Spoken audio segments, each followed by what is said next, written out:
Hello and welcome back to another weekly podcast. Today we're going to talk about muscle soreness, so why it occurs, how it occurs, if it's a good or bad thing, and how we can recover from it. So muscle soreness comes from our training. So when we're training, we're inflicting mechanical tension, metabolic stress and muscle damage. So those three things cause the muscle soreness through high heavier weights, high rep ranges, low rep ranges, and eccentric reps as well. So they're the things that I kind of take care of within your training program. So I won't go into them too much because you don't really need to know too much about them. But the relationship between how much weight you're lifting, how many reps you're doing, and the speed at which you're doing them will influence how sore you're feeling and the muscle growth that comes from the training sessions. But I actually want to start this off with a little bit of a twisted way of looking at training, because it's not actually the training sessions that cause muscle growth, it's the time that we spend recovering afterwards that the growth actually occurs. So when we're training, we're actually breaking down our muscles. So our muscles constantly go through this cycle of building up and breaking back down, building up, breaking back down. This is usually a 3 to 4 hour cycle every day, continuous, that our body just carries on working through with the muscles. When we actually start training and we're using the muscles through the weights and movement, we will actually break down the muscles. And it's only when we have then protein and sleep that the muscles will then be stimulated to build back up and grow bigger, better and stronger. If we don't allow if we don't allow time for our muscles to recover and rest or an opportunity to grow, then they won't grow. They'll just keep breaking down. Sorry, I keep losing my words. Keep breaking down and not actually getting any bigger and stronger. So this is actually called the law of diminishing returns. So when you start doing too much, it won't actually, if you to see it as a graph, if you're doing more and more and more, there's no return from it. It just keeps going up and up, and it will just not actually come back to you. So making sure that we are having plenty of protein in our meals after training, but not even just on the days that we've trained, but also the days in between, because muscles, like I say, are breaking down and building back up every 3 to 4 hours, regardless of whether we're trained. It's just the peak and the trough that will then be even higher or even lower due to training or protein intake and rest. So making sure we're getting plenty of protein, 30 to 40 grams per meal every day, whether you're trained or not, and making sure we're getting plenty of rest as well. So making sure we're taking good care of our sleep routine, our sleep hygiene, getting good quality sleep and rest, and that in between our training sessions we're still working on mobility and our step count as well, because that will help with all the recovery and the functions of the body. With the training, if you are finding that your training sessions are leaving you quite achy every single time, that's probably my fault on the programming behalf, so just flag me up on that one if you are getting too achy.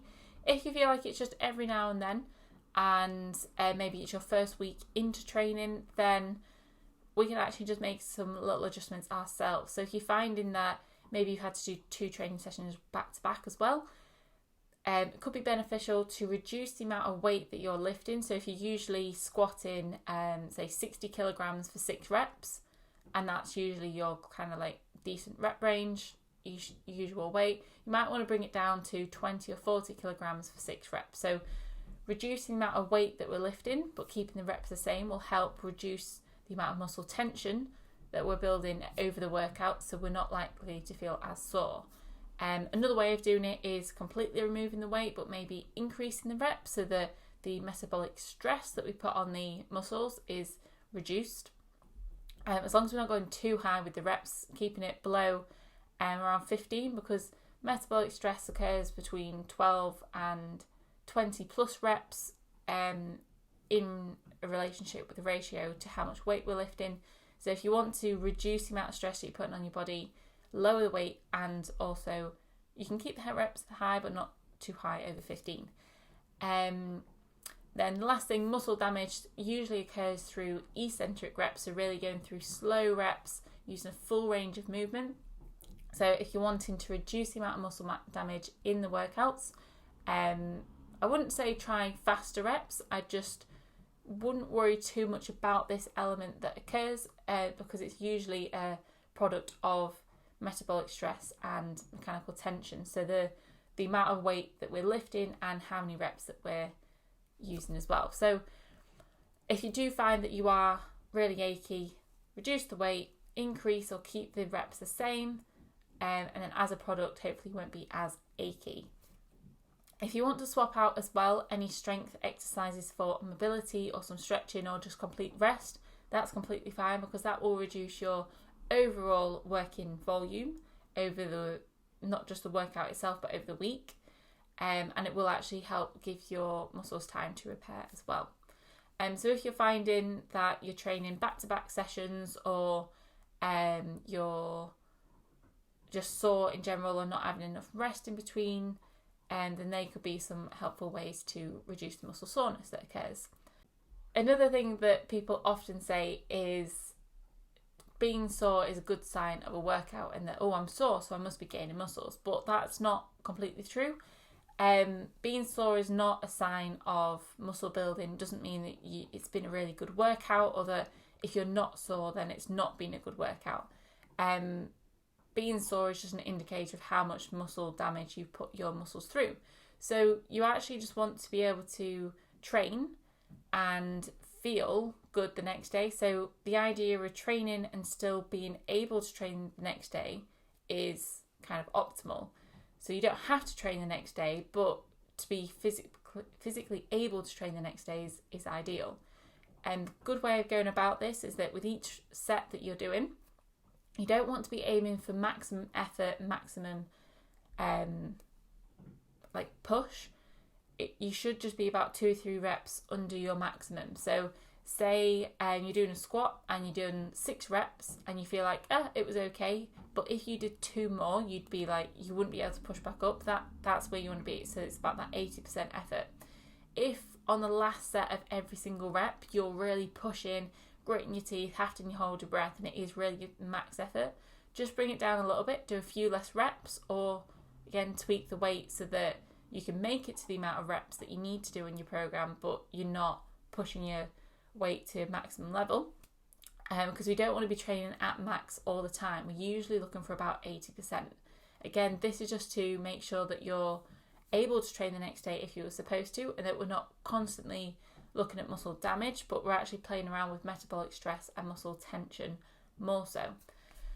So yeah, being sore is not a direct indicator of how good a workout is or how quickly you're going to gain muscle. Being sore is just a consequence that occurs every now and then. I think that's it, to be honest. If you have any other questions from feelings of soreness or anything about your program and you're feeling achy, do just let me know. But the best things are either decreasing the weight to suit, playing around with the reps so that you're not pushing yourself to maximum reps, making sure we're getting plenty of protein in each meal, making sure we're getting plenty of sleep and we've got a good amount of rest between each session. Rest includes steps, mobility, sleep, and swapping out any exercises for mobility as well if you want to reduce your weekly total volume. So yeah, I hope that has been helpful and insightful for you. If you do have any questions, please just drop me a message or include them in the weekly Q&A that's been sent out with this as well.